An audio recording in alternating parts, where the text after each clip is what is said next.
File नाम है हमारा सोलर सिस्टम मौजूद है और इसका साइज है लगभग सेंटर से 52,000 लाइट ईयर्स। ओके, तो ये बहुत बड़ा डिस्टेंस है। तो लाइट का स्पीड क्या होता है? 3 लाख।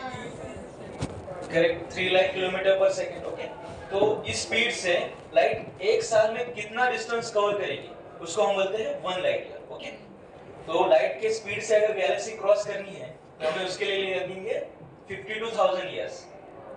और हम जीते कितना साल है? 70। कौन बोला? पक्का? तो 60 से 70। ओके, तो बहुत मुश्किल है गैलेक्सी को क्रॉस करना और हमारा सोलर सिस्टम आता है इस गैलेक्सी में सेंटर से 26,000 लाइट ईयर्स।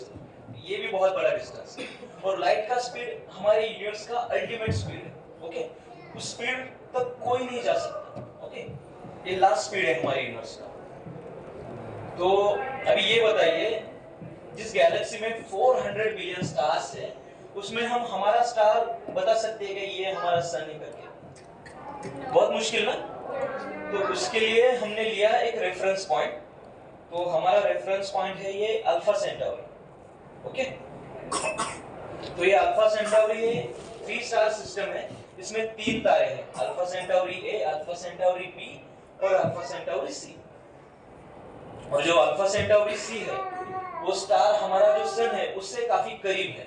काफी करीब मतलब दोनों के बीच का डिस्टेंस है 4.2 लाइट ईयर्स। मतलब अल्फा सेंटाउरी सी का जो लाइट है हम तक आने के लिए 4.2 ईयर्स लगते हैं। ओके, उसी के लिए हम अल्फा सेंटाउरी सी को प्रॉक्सिमा सेंटाउरी भी बोलते हैं। ओके, तो अभी हमें पता चला हमारा सोलर सिस्टम किधर है, डायरेक्ट वहां पे लैंड करते हैं। तो ये हमारे सोलर सिस्टम का स्केल डाउन मॉडल और एक कंपैरिजन है सन और हमारे प्लैनेट्स के बीच का। तो आप देख सकते हो ये जो प्लैनेट्स दिख रहे हैं बहुत छोटे हैं ना कंपेयर टू सन, और जो पहले 4 प्लैनेट है एकदम डॉट की तरह दिख रहे हैं, है ना। उन प्लैनेट्स को हम बोलते हैं टेरेस्ट्रियल प्लैनेट्स, यानी वहां पे टेरेन यानी लैंड है और वहां पे उतरा जा सकता है। और आगे के 2 जो है जुपिटर एंड सैटर्न, वो है गैसियस जायंट्स, वो गैस से बने हुए हैं। और नेक्स्ट 2 है यूरेनस और नेपच्यून, वो है आइसी जायंट्स। तो चलिए 1 बाय 1 सबको जानते हैं। तो ये है हमारा सन, हमारी सोलर सिस्टम का हीरो जो हम सबको एनर्जी प्रोवाइड करता है ना। तो अभी बताइए मुझे ये कैसा दिख रहा है दिखने में? लाल गोला। हॉट और बॉइलिंग। अच्छा, और आपका गोला दिख रहा है क्या? फायरबॉल। कैसे फायरबॉल बोलना सही रहेगा? दिख तो रहा है ना फायरबॉल जैसा? तो सही रहेगा ना? पक्का? तो इसको फायरबॉल नहीं बोल सकते, क्यों? अभी ये बताइए मुझे, फायर को जलने के लिए सबसे ज्यादा जरूरत किस चीज का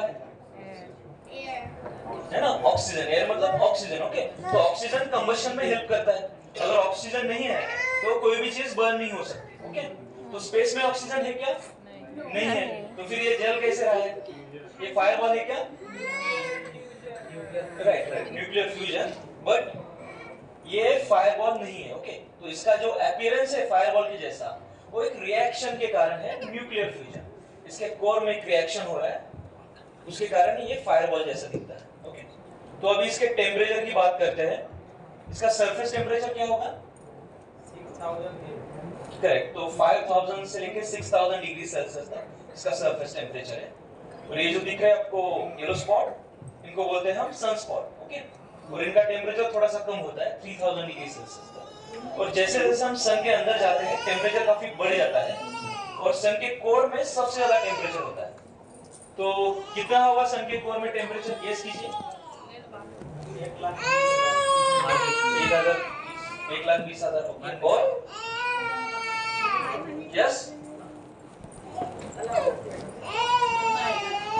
हाँ बताइए। ये आपका एग्जाम नहीं है, आप कोई भी रैंडम नंबर गेस कर सकते हैं। अच्छा, और ऊंची बोली लगाई जरा। हाँ, और थोड़ा बड़ा, 25 लाख और थोड़ा बड़ा, 1 करोड़। हाँ, काफी आगे चले गया। तो हाँ, लाइक सेल्सियस, ओके, मतलब 1.5 करोड़, ओके, इतना टेम्परेचर है सन के कोर के अंदर। और इतना टेम्परेचर क्यों है? तो न्यूक्लियर फ्यूजन रिएक्शन के कारण, ओके, इसको हम थर्मोन्यूक्लियर रिएक्शन भी बोलते हैं। तो जनरली क्या हो रहा है, ये ज्यादातर हाइड्रोजन से बना हुआ है और कोर में ज्यादा प्रेशर और टेम्परेचर होने के कारण दो हाइड्रोजन फ्यूज हो रहे हैं, कंबाइन हो रहे हैं और उनसे एक हीलियम बन रहा है और इस प्रोसेस में बहुत सारा एनर्जी रिलीज हो रहा है, ओके। तो उसी एनर्जी के कारण हमारा जो सन है वो फायरबॉल की तरह हमें दिख रहा है, ओके। तो अभी ये बताइए मुझे, सूरज का जो रोशनी है अर्थ तक आने के लिए कितना टाइम लेता है? 8 मिनट का है। तो ये एनर्जी जो है लाइट, वो तैयार कहाँ हो रहा है? In the sun, but where? Core in the core, right? तो कोर में तैयार हो रहा है। तो कोर से सरफेस तक आने के लिए कितना टाइम लेता होगा? 17 years. 17 years, okay. और 5 minutes, ओके, 7 minutes. ओके, और हाँ, ओके। तो सांस रोक के रखिए। तो कोर से सरफेस तक आने के लिए उसको लगते हैं मिलियंस ऑफ इयर्स, ओके। तो इतने बहुत साल, मिलियंस ऑफ ईयर लगते हैं, लगभग 50 लाख साल से भी ज्यादा, ओके। तो ऐसा क्यों? क्योंकि ये इतना डेंस है, जो लाइट जो है ना अंदर ही ट्रैप हो जाता है, रिफ्लेक्ट होते रहता है अंदर, ओके। तो उसके कारण उसको बहुत टाइम लगता है सरफेस तक आने के लिए। तो आप इसकी तुलना कर सकते हो दादर से जो लोकल निकलती है करजत के लिए शाम की, है ना? एक बार अगर कोई अंदर चला गया बाहर आ पाता है क्या? बहुत मुश्किल है। बिल्कुल वैसे ही हो रहा है यहाँ पे। तो अभी चलते हैं हम प्लैनेट्स की ओर। तो ये है हमारा, क्या है ये? मून। अच्छा, ये क्या है फिर? Oh, that was Mercury. This is the moon. Yeah, correct. So this is moon. ये मून है और ये मर्क्यूरी है, ओके। तो ये कंफ्यूजन क्यों हुआ? क्योंकि दोनों के पास एटमॉस्फेयर नहीं है और ये क्रेटर्स देखने को मिलते हैं, ओके। लेकिन हमने एक बहुत बड़ा डिफरेंस ये किया, निगलेक्ट किया। वो जो है मून पे सिर्फ एक ही दाग है ना, यहाँ पे बहुत सारे दाग हैं। तो हाँ, ग्रेट, हाँ, थोड़ा डार्क मून पे थोड़ा ही डार्कनेस। तो ये सबसे करीब प्लैनेट है सन के, और फिर भी ये सबसे हॉटेस्ट प्लैनेट नहीं है, ओके। अगर सबसे करीब है तो सबसे हॉट इसको होना चाहिए था, लेकिन ऐसा नहीं। क्यों? क्योंकि हमारा जो टेम्परेचर रहता है प्लैनेट का, वो गैसेस की वजह से रहता है, एटमॉस्फेयर की जो गैसेस होती है उनकी वजह से। लेकिन इसके पास एटमॉस्फेयर है ही नहीं। तो ऐसा क्यों हुआ? क्योंकि ये इसके पास एटमॉस्फेयर था, लेकिन ये सन के सबसे क्लोज होने के कारण, और ये सबसे छोटा है और इसका मास कम होने के कारण इसका ग्रेविटी भी कम है। तो इसकी ग्रेविटी और गैसेस को होल्ड नहीं कर पाई। क्यों? क्योंकि सन के टेम्परेचर से सारी गैसेस इवेपोरेट हो गई, ओके। तो इसको सन के अराउंड घूमने के लिए 88 डेज लगते हैं। तो अगर आपको अपना बर्थडे मनाना पसंद है तो आप मर्क्यूरी पे जा सकते हैं। यहाँ पे आप 4 बार बर्थडे सेलिब्रेट कर सकते हो आप, ओके। कौन कौन जाएगा मर्क्यूरी पे? 4 बार बर्थडे सेलिब्रेट करने को मिलेगा, okay, good. Not at all. और वहाँ पे कोई नहीं किया? I'll be old then. Yes? I'll get older sooner. I'm not getting. Older. Okay. Okay. No, you will not get older. Leaving the same age. You will not get older. Okay. So then you will go? No. Okay. Those, हाँ, जिन्होंने कहा कि जाने वाले हैं, बिल्कुल भी मत जाइए। अगर वहाँ पे जाओगे तो 4 बार एग्जाम भी देने पड़ेंगे। सोचो क्या करना है। देने 4 बार एग्जाम? नका दो।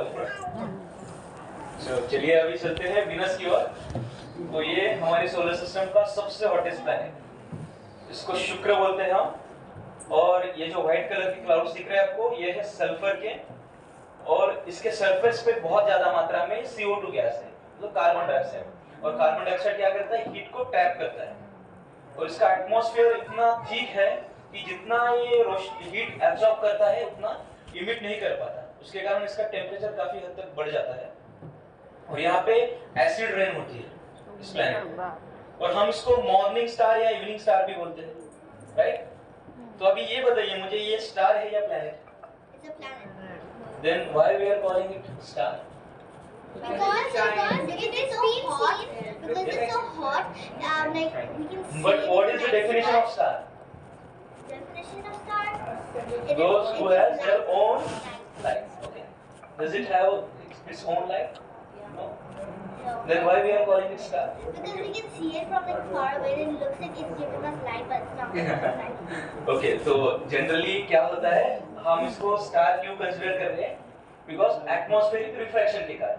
तो जनरली क्या हो रहा है, इस पे जो सूरज का लाइट गिर रहा है वो हम तक आ रहा है और हमारे पास एटमॉस्फेयर है, तो आते समय थोड़ा सा बेंड हो रहा है और जाते समय भी थोड़ा सा बेंड हो रहा है। इसके कारण इसकी पोजीशन में एक अपरेंट शिफ्ट हो रहा है, वो शिफ्ट हमें फ्लो की तरह महसूस होता है और इसी के कारण हमने इसको स्टार ट्रीट करना स्टार्ट कर दिया, लेकिन ये स्टार नहीं है। ठीक है, तो अभी चलते हैं हम हमारे घर की ओर।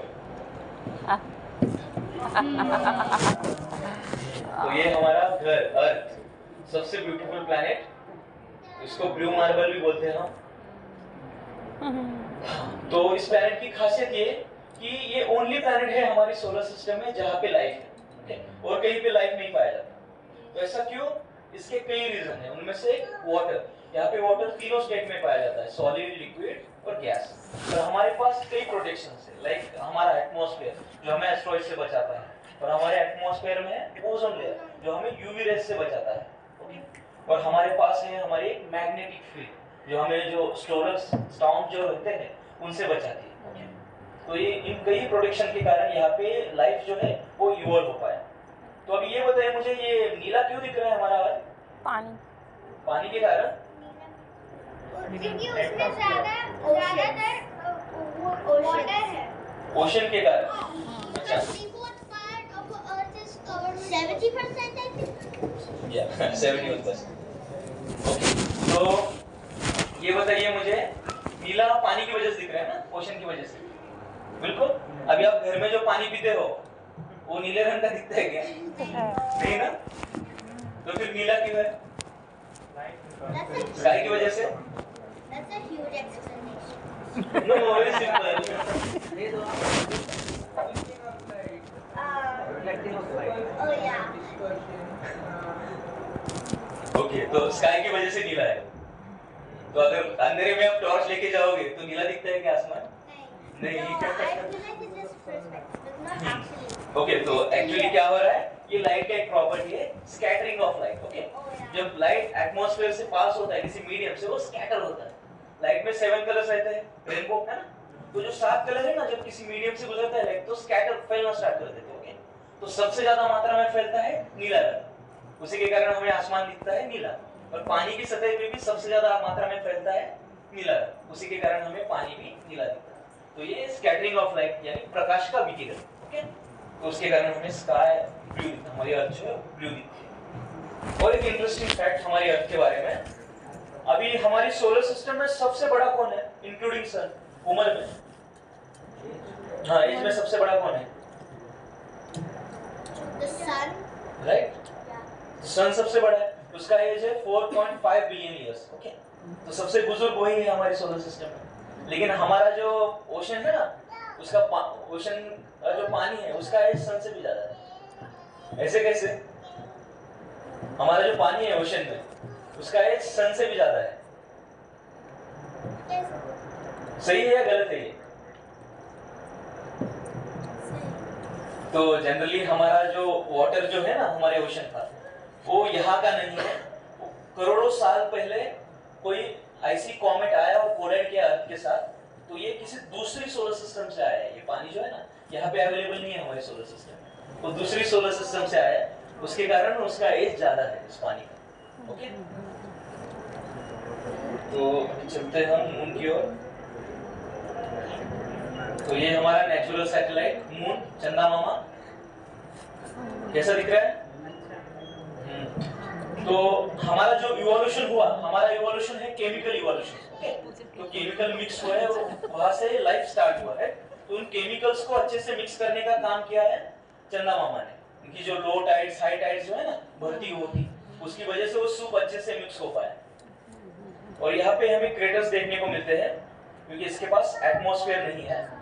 और जब भी हम मून को देखते हैं, मून का ये वाला साइड देखते हैं, ये डार्क साइड, ओके। तो मून तो रोटेट भी कर रहा है, तो पूरा मून दिखना चाहिए था, है ना? लेकिन नहीं दिखता, ऐसा क्यों?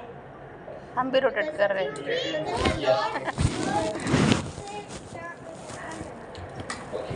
तो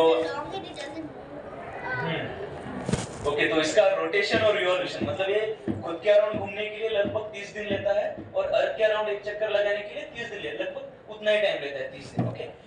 इसी को बोलते हैं हम टाइडल लॉकिंग। दोनों टाइडल लॉक है, इसी कारण दोनों एक समान, एक पैरेलली मूव कर रहे हैं, एक समान गति से मूव कर रहे हैं। लाइक ऐसा बोल सकते हैं हम कि फुगड़ी खेल रहे हैं, है ना? तो फुगड़ी खेलते समय हम सामने वाले का चेहरा देख सकते हैं ना, पीठ देख सकते हैं क्या? नहीं। तो वैसे हम ये डार्क साइड ही देख रहे हैं, ओके। लेकिन एक दिन है कि आप मून के दोनों साइड्स देख सकते हैं। वो कौन सा दिन है? नहीं, एक ऐसा दिन है आप दोनों साइड देख सकते हो। यस, हाँ, नहीं, नहीं, किसी को पता है? किसी को नहीं पता? चलो बता देते हैं। तो वो दिन है आज 21 दिसंबर 1:20 नेहरू साइंस सेंटर। देखिए,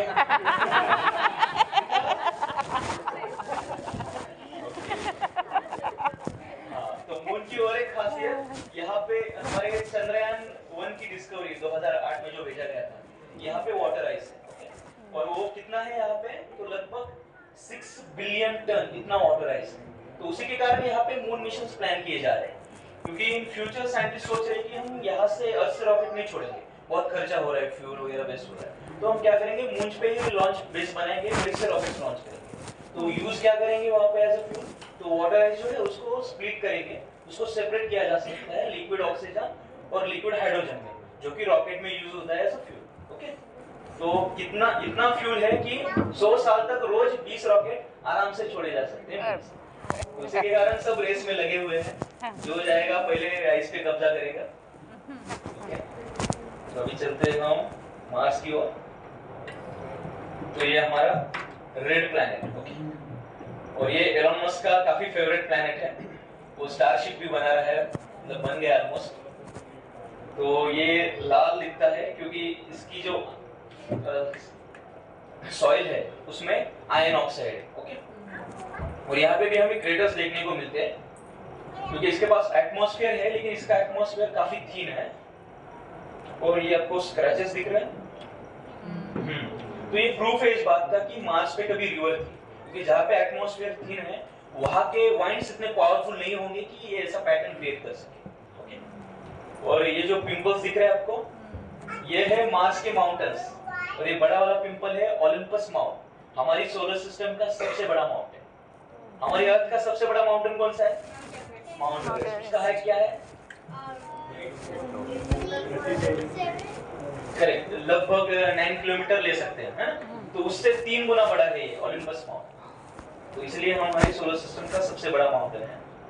और ये 2 पोल्स दिख रहे हैं हमें, है ना? इसके पास 2 पोल्स है, और इसका जो एक्सिस ऑफ रोटेशन है वो 25 डिग्री से टिल्टेड है, उसके कारण यहाँ पे 2 पोल्स फॉर्म हुए। और इन पोल्स पे, हमारी जो पोल्स है वहाँ पे वाटर आइस है ना?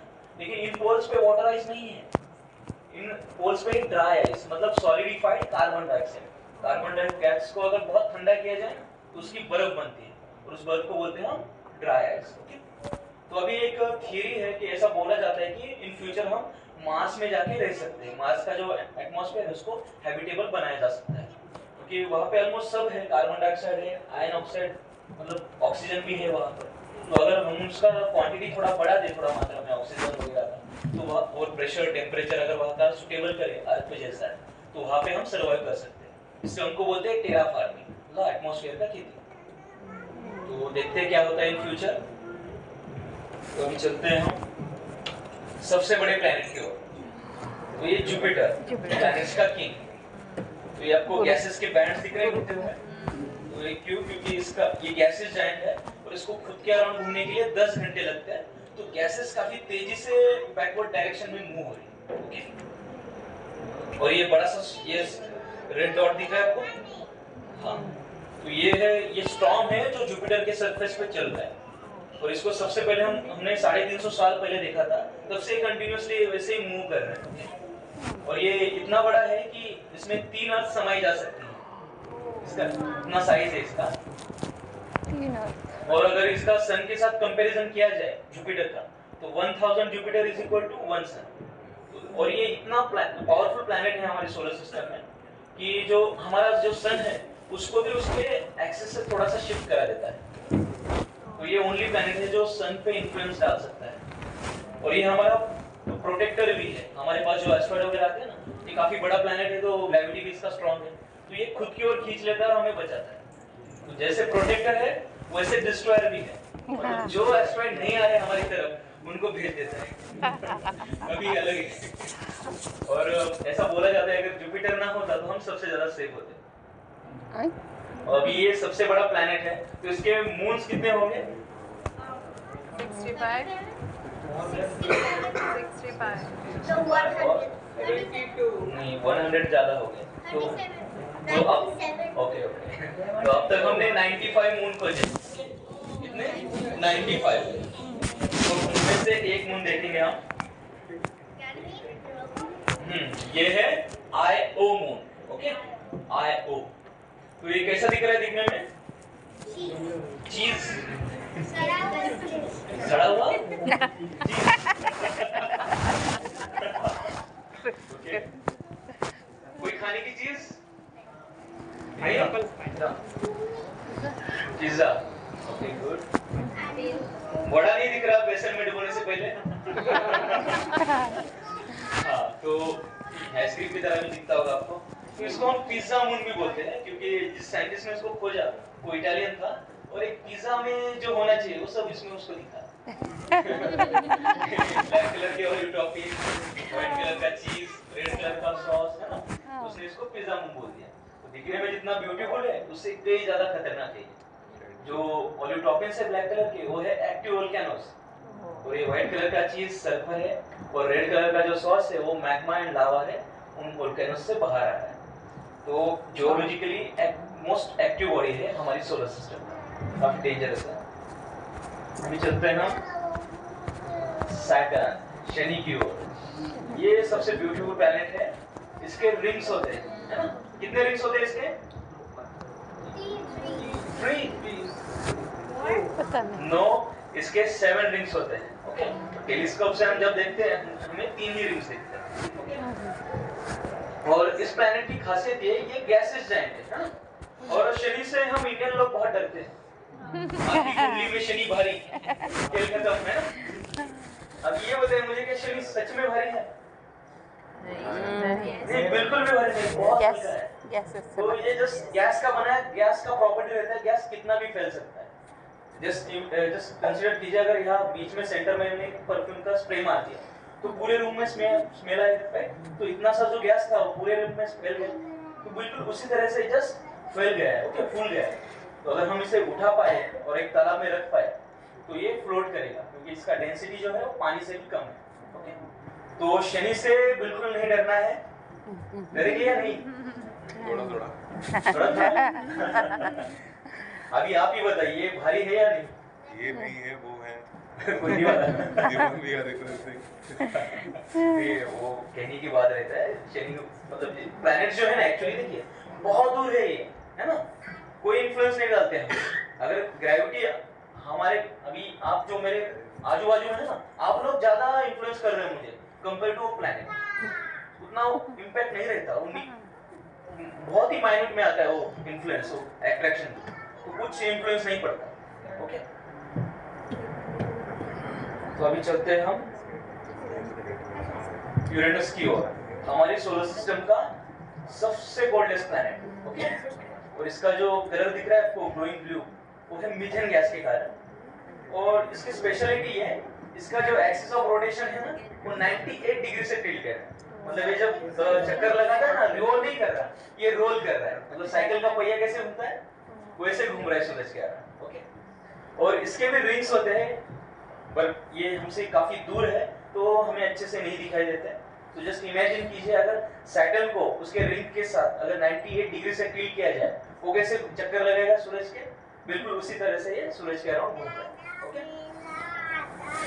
और यहाँ पे डायमंड्स की बरसात होती है इसमें। किस किस को पसंद है डायमंड्स? हाँ, आपको जाओगे यूरेनस पर? नहीं, आप जाओगे? I'll make someone do it for me. तो बिल्कुल भी मत जाइए, जैसे ही वहां जाओगे पहले आपका आइसक्रीम बन जाएगा। तो अभी चलते हैं हम नेपच्यून की ओर।